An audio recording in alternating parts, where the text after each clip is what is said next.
Alright, y'all. Following a recent Delaware paddle sports tournament, I had the opportunity to take out the Atak. A fellow competitor let me take that out, and gotta say that I was pretty impressed with this boat. So, right off the bat, I immediately noticed how well this thing paddles. It paddles well, it tracks well. So, if you're looking for a paddle boat, definitely recommend this one. But there are also some things that it doesn't have, like tracks up front. Has nice hard handles like Native does as well. It's really easy to stand in. Definitely like that. I'm going to talk about this hull here a little bit later, but another thing I liked was the seat. The seat was excellent. It was super quiet, which I really liked compared to my Slayer seat. So what I really like about this is that it addresses a lot of the problems that I have with the Slayer. I mean, you've got an area for a transducer. Someone who buys this boat's going to put a transducer on this more than likely. You've got a hatch cover up here with some awesome strap mechanisms to keep that secure. So when you're driving, you're not worrying about that thing blowing off, and you don't have to take it off every time you come off the water or anything.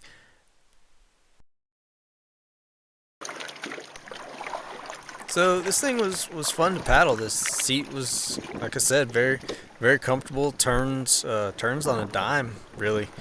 Now, one of the things I wanted to point out that I was kind of shocked by was this front hole up here. Now it's it's sturdy in this front area right here, but a little flexible in that back area near that center hole. As you'll see here when I'm standing. Watch just how kind of the hole flexes a lot. Now, hey, that's not a deal breaker for me by any means for this boat, but it's something that I kind of wanted to point out because it was something that was very noticeable. You see here again as I'm standing how much that's flexing. Now, I don't know what that's going to do later on, over the life of this boat, whether that creates more wear and tear in other areas. I don't know, but it's just again something that was noticeable and kind of struck me as odd that it wasn't as sturdy as like other boats out there.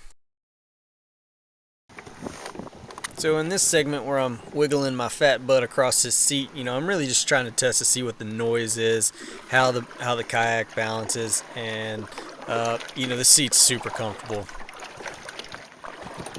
So another thing I noticed about this boat that I really liked was the amount of just deck space that you have. I think you've got a lot of deck space out there to work with, to land fish, to throw tackle. I mean, I don't know if you're like me, but I've got tackle just all over the middle of my deck, under my chair, behind my seat, which is good in the Slayer. I've got a lot there.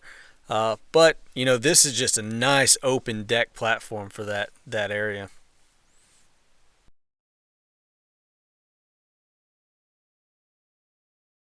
Another thing I personally didn't like was kind of these side handles. And yeah, it looks like it's easy to pick up now, but hey, what if it was loaded down with all the tackle that we like to carry? It wouldn't have been that easy.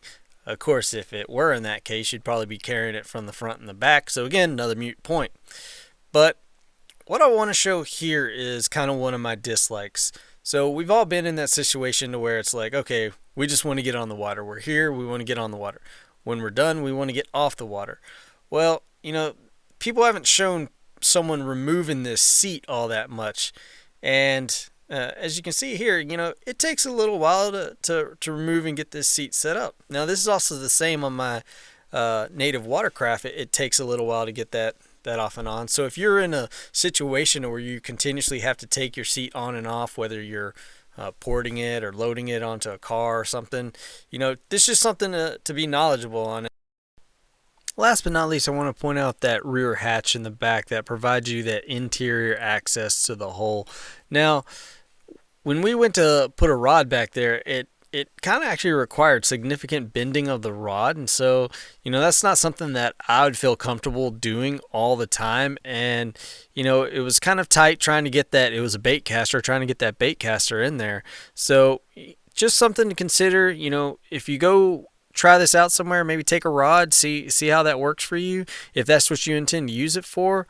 I'm not sure that I would consistently use that though if I ever got this boat.